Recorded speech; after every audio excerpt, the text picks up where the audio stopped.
ከዚህ በመቀጠል በብፁዕ አባታችን መልካም ፈቃድ ክቡር አባታችን መምህር አባ ጽጌ ሥላሴ የባልቲሞር ቅድስት ሥላሴ ቤተክርስቲያን ዋና አስተዳዳሪና የሀገረ ስብከታችን የሊቃውንት ጉባኤ ዋና ሰብሳቢ የዕለቱን ትምህርትና መልእክት ያስተላልፉልናል። ለእሳቸው የሚናገሩበትን አንደበት እኛ ደግሞ የምንሰማበትን እዝነ ልቡና እግዚአብሔር ያድለን። እግዚአብሔር ከሁላችን ጋር ይሁን።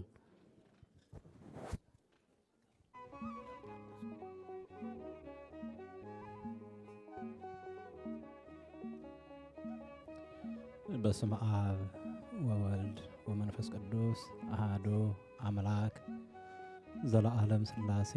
ብፁዕ አባታችን አቡነ ናትናኤል በኢትዮጵያ ኦርቶዶክስ ተዋሕዶ ቤተክርስቲያን የቅዱስ ሲኖዶስ አባል የሚኔሶታና ዴንቨር ኮሎራዶ ሀገረ ስብከት ሊቀ ጳጳስ፣ ብፁዕ አባታችን መላከ ፀሐይ መምህር ቆሞስ አባ ፍቅረ ማርያም የዚህ ታላቅ ካቴድራል አስተዳዳሪ፣ ክቡር አባታችን መምህር ቆሞስ አባ ዘበአማን የቅዱሳት የቅድስት ሀገር ኢየሩሳሌም ገዳማትና አድባራት ዋና መጋቢ፣ ክቡር አባታችን መላከ አርያም ቀሲስ ብርሃኑ ጉበና የሀገረ ስብከታችን ዋሽንግተን ዲሲና አካባቢው ሀገረ ስብከት ዋና ጸሐፊ፣ ወህተ ምስራቅ ቅድስት ኪዳነ ምሕረት ቤተክርስቲያን አስተዳዳሪ፣ ክቡር አባታችን መላከ ኃይል ቀሲስ ዳዊት ተረፈ የደብረ ኃይል ቅዱስ ራጉኤል ቤተክርስቲያን አስተዳዳሪ ካቴድራል፣ ክቡር አባታችን መላከ ጽዮን ቀሲስ ብርሃኑ ቀሲስ በላቸው የሐመረ ኖህ ቅዱስ ዮሐንስ ቤተክርስቲያን አስተዳዳሪ፣ ክቡር አባታችን ሊቀ ካህናት ቀሲስ አብርሃም የሜሪላንድ ስቴት ቤተ ክህነት ዋና ስራ አስኪያጅ፣ ክቡራን አበው ሊቃውንት አባቶች፣ ካህናት፣ ወንድሞች ዲያቆናት፣ በዚህ ዕለት ለብዙዎቻችን መሰባሰብ ምክንያት የሆናችሁ ሙሽራውና ሙሽሪት እንዲሁም አዝማደ መርአዊ ወመርአት ሁላችሁም የእግዚአብሔር ልጆች የጻድቁ የአባታችን የተክለ ሃይማኖት የእመቤታችን የወላዲተ አምላክ የአስራት የቃል ኪዳን ስጦታዎች አባቶች፣ ወንድሞች፣ ምእመናን፣ እናቶች፣ እህቶች፣ ምእመናት በየደረጃችሁ እግዚአብሔር እንደምን አደራችሁ? እንደምን ሰነበታችሁ? አሜን። ምስጋና የባህሪ ገንዘቡ የሆነ ልዑል አምላካችን እግዚአብሔር እኛን በፍቅር ስቦ በምሕረት በይቅርታ አደባባዩ ሰብስቦ ስሙን በጸሎት በዝማሬ በቅዳሴ እንድንጠራ ቃሉንም እንድንሰማ ስለረዳን ስለፈቀደልን ክብር ምስጋና ለእርሱ ይሁን። ብፁዕ አባታችን በመካከላችን አሉ፣ እንዲሁም ታላላቅ ሊቃውንት አሉ። ለመሳተፍ ያህል ትንሽ ነገር ብዬ ታላቁን ትምህርት እና ምስጢር የሚያመሰጥሩልን ብፁዕ አባታችን ናቸው። ለመታዘዝ ነው እና ፍቅር ለመግለጽ ለምስክርነት ነው በዚህ የቆምሁት። እንደ እግዚአብሔር ፈቃድ ስለ ጋብቻ ከተነገረው የጌታችን የመድኃኒታችን የኢየሱስ ክርስቶስ ቃል በማቴዎስ ወንጌል ምዕራፍ 19 ከቁጥር 6 ላይ ዘእግዚአብሔር አስተጻመረ ይክል ሰብ ይፍልጥ። ሁልጊዜ የምናውቀው እንደ ዘወትር ጸሎታችን በተዘክሮ ልናስበው በየጊዜውም ተግባራዊ ልናደርገው የሚገባ የአምላካችን የመድኃኒታችን የኢየሱስ ክርስቶስ ቅዱስ ቃል ነው። ስለ ቃሉ አምላካችን እግዚአብሔር ክብር ምስጋና ለእርሱ ይሁን። እንኳን አደረሳችሁ። እንግዲህ ይህ ስርዓት ታላቅ ምስጢር ነው። ጋብቻ በቤተ ክርስቲያን ከሚከበሩ በዓላት አንዱ ነው ማለት ነው። ምክንያቱም የመጀመሪያው መስራቹ እግዚአብሔር ስለሆነ መድኃኒታችን ኢየሱስ ክርስቶስ በሚያስተምርበት ጊዜ እንግዲህ በአካል ተገኝቶ ካስተማረበትና ተአምር ካደረገበት የመጀመሪያውን ደገኛውን ታላቁን የተአምራት ምስጢር ያደረገበት በዚሁ በሰርግ ቤት ነው እና ፈሪሳውያን ሊፈትኑት ወደ እርሱ ቀረቡ ይላል እና ሰው በሆነው ባልሆነው ምክንያት ሁሉ ሚስቱን ይፈታ ዘንድ ታዟልን አሉት። ስለ ሁለት ነገር ነው ጥያቄያቸው። አዎ ቢል ዝሙትን ያበረታታል ብለው ለመንቀፍ ነው። አይ መፋታት አይገባም ቢላቸው ደግሞ ሙሴ ያዘዘውን ሕግ አፈረሰ ለማለት ሁለት ምክንያት ይዘው ወደ እርሱ ቀርበዋል።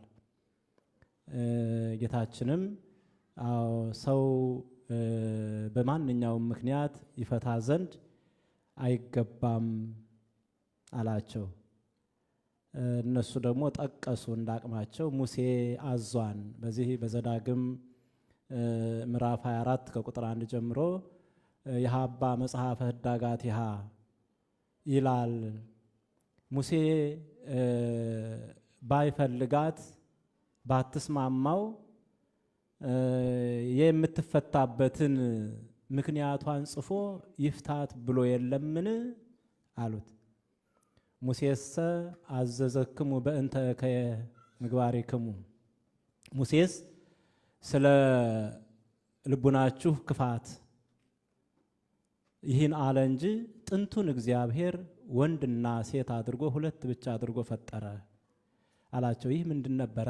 እንግዲህ እግዚአብሔር በመጀመሪያው ሰውን ሲፈጥር የመጀመሪያ የፈጠረው በእጁ ያበጀው አዳምን ብቻ ነው።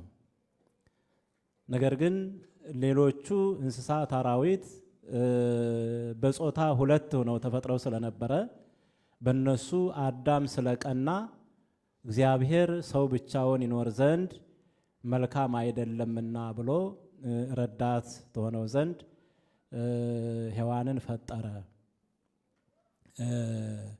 እንግዲህ ሰው ብቻውን ይኖር ዘንድ አይገባም ማለት አንደኛው ስለ ትዳር ሲሆን ሰው በራሱ በተፈጥሮ ማህበራዊ ነው ማለት ነው። ሰው መኖር ያለበት ከሰው ጋር ነው። ሰው ብቻውን ከሆነ ሙሉ አይደለም፣ መጽናናት የለውም። ስለዚህ ሰው በራሱ በተፈጥሮ ማህበራዊ ነው። በዋናነት ግን ረዳት መጽናኛ ትሆነው ዘንድ ሔዋንን ሰጠ። እንግዲህ ይሄ ማለት ምን ማለት ነው? በመጀመሪያው ሰው ብቻውን ነበር የተፈጠረው። እንግዲህ አባቶቻችን ቅዱሳን ይህንን በማሰብ ነው እንግዲህ በገዳማዊ ሕይወት ብቻቸውን የሚኖሩት። ነገር ግን ሰው ሙሉ ስላልሆነ በሌሎቹም ፍጥረታት ስለቀና ረዳት ትሆነው ዘንድ ተሰጠው። ይሄ እንግዲህ የእግዚአብሔር ቃል ነው። ይሄ ደግሞ ምስጢር ነው ተብሏል። ሐዋርያው ቅዱስ ጳውሎስ በኤፌሶን 5:32 ላይ ይህ ምስጢር ታላቅ ነው፣ ስለ ቤተ ክርስቲያንና ስለ ክርስቶስ የተመሰለ ነው። እንግዲህ በመጀመሪያው ሴት ከወንድ ወይም ሔዋን ከአዳም ዘንድ መገኘቷ በአንድ ቤት ውስጥ ቤት ታላቅ ተቋም ስለሆነ፣ ትዳር ታላቅ ተቋም ስለሆነ በአንድ ቤት ሁለት ንጉሥ መኖር አይችልም። አንዱ የበላይ ሁለተኛው የበታች መሆን አለበት። ይሄ ምስጢር ስለሆነ ነው። በተለይ ደግሞ ክርስቲያኖች ዓለሙ ልዩ ልዩ አባባል ሊል ይችላል። ልክ ነው። ሰው በተፈጥሮ እኩል ነው፣ ሁሉም ሰው ነው። ነገር ግን አስተዳደራዊ ስራን ለመስራት ግን በአንድ ተቋም ውስጥ አንዱ አንደኛ ሁለተኛው ደግሞ ሁለተኛ ካልሆነ ሁለቱም እኩል ከሆኑ አስቸጋሪ ይሆናል ማለት ነው። ስለዚህ ቤተ ክርስቲያን ክርስቶስ የቤተ ክርስቲያን ራስ እንደሆነ ባልም ለሚስቱ ራስ ነው ይላል።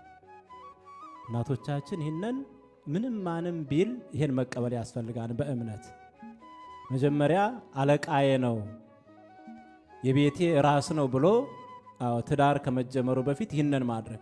ብዙ ትዳሮች የማይስማሙት ሌላ መልእክት በመስማት ነው። ሁሉም ሰው እኩል ነው፣ ልክ ነው፣ እኩል ነው። ነገር ግን አንዱ ሲናገር አንዱ መንበጥ አለበት እና እግዚአብሔር እንዲህ አድርጎ ነው የፈጠረው። ሲፈጥራትም ከጎኑ አጥንት ወሰደ ይላል። ዝቅ ብሎ ከእግሩ ከፍ ብሎም ከራሱ አይደለም።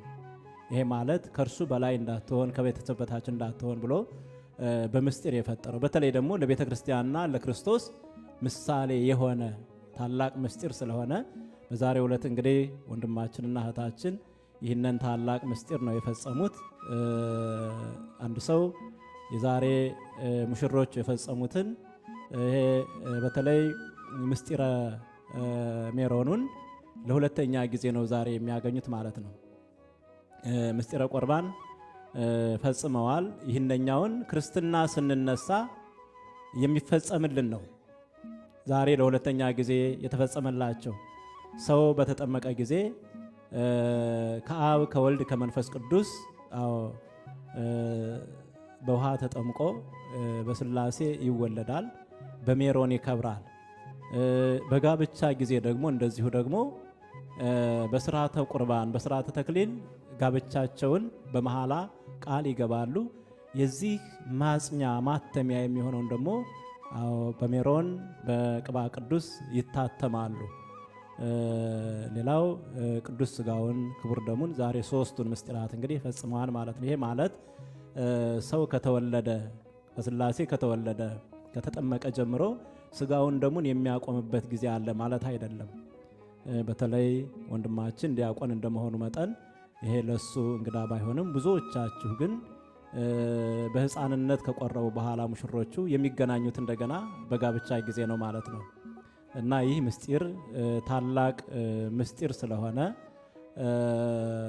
እንዲህ ስለሆነ ነው እንግዲህ ሰው አንድ ያደረገውን እግዚአብሔር አይለይ ሊለየው አይችልም ሲላቸው ደቀ መዛሙርቱ ምን አሉ?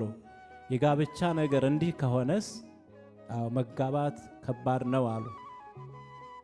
ጋብቻ ከባድ ነው።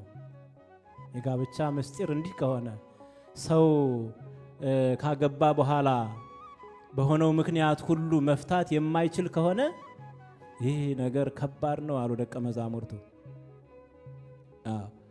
ክርስቶስም ምን አለ? ይሄ ደግሞ ለተሰጣቸው ነው አለ። ለቅዱሳን ለአባቶቻችን ለነ ቅዱስ ተክለ ሃይማኖት እንግዲህ ከሕገ እንስሳ ሕገ መላእክት ከሕገ ሥጋ ሕገ ነፍስ ይበልጣን ብለው ቅዱሳን አባቶቻችን እንግዲህ ይህን ዓለም ተለይተው ሲሄዱ የመጀመሪያው ሰው አቅም ስላጣ ስለደከመ ነው እንጂ ከሕገ እንስሳ ሕገ መላእክት ከሕገ ሥጋ ሕገ ነፍስ ይበልጣል ብለው አባቶቻችን ደግሞ እንግዲህ በቅድስና ይከተሉታል። ይሄ እንግዲህ ለሁሉም አይደለም።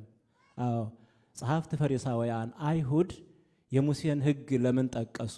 ሙሴስ ለምን ይሄን አዘዘ ቢሉ በኦሪቱ የነበረው ሕግ ያለ ዝሙት ምክንያት ሚስቱን የፈታ እሱ አመንዘራ አደረጋት፣ እሱም አመነዘረ፣ የተፈታችቱንም ያገባ አመነዘረ ተብሎ ስለነበረ ሰዎች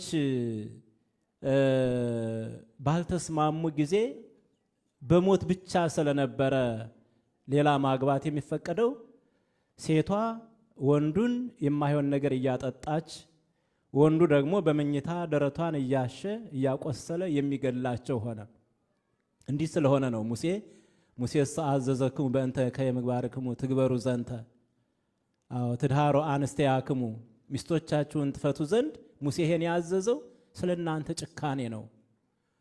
ነፍስ ማለፍ ድረስ ሆነ። እሷን ካልፈለጋት እሱን ካልፈለገችው ፈትተው ማግባት ስላልቻሉ እስከ ነፍስ መጣፋት ሲደርሱ የምትፈታበትን ምክንያት ይጻፍላት ብሎ አዘዘ። እንዲህ ግን አይደለም። ሕጉ ግን እንዲህ አይደለም። የተፈጥሮ ግን ሕግ እንዲህ አይደለም።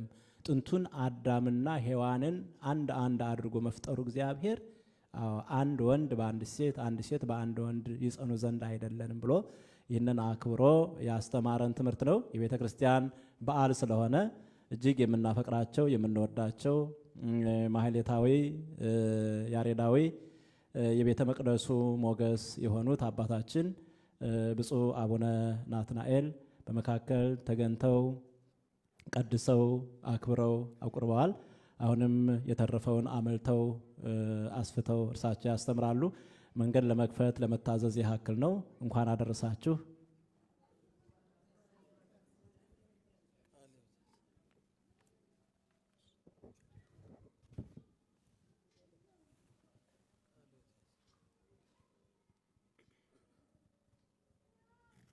ያስተማረን የመከረን የቅዱሳን አምላክ እግዚአብሔር ስሙ የተመሰገነ ይሁን።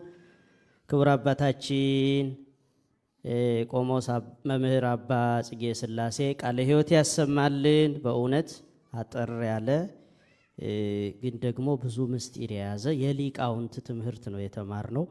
ያው ሊቃውንትና ዲያቆናት ስላላችሁ ነው እንዲህ ያለ ምስጢር የተማርነው። እግዚአብሔር አምላካችን ለአባታችን ረጅም ዕድሜና ጤና ይስጥልን። የብፁዕነታቸው በረከት ይድረሰን።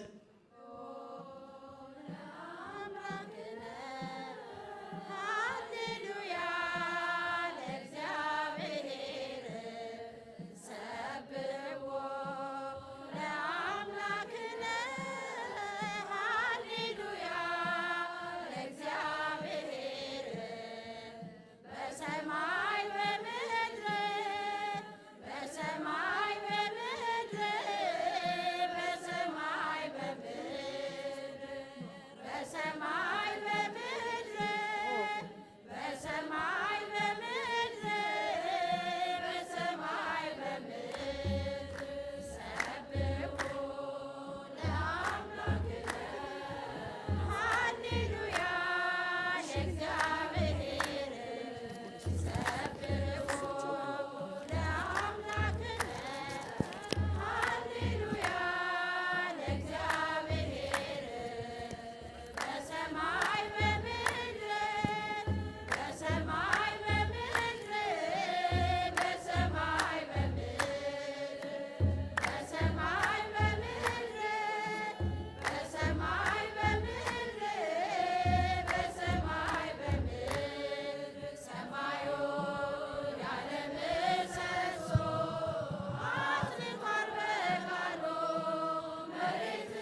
Thank you.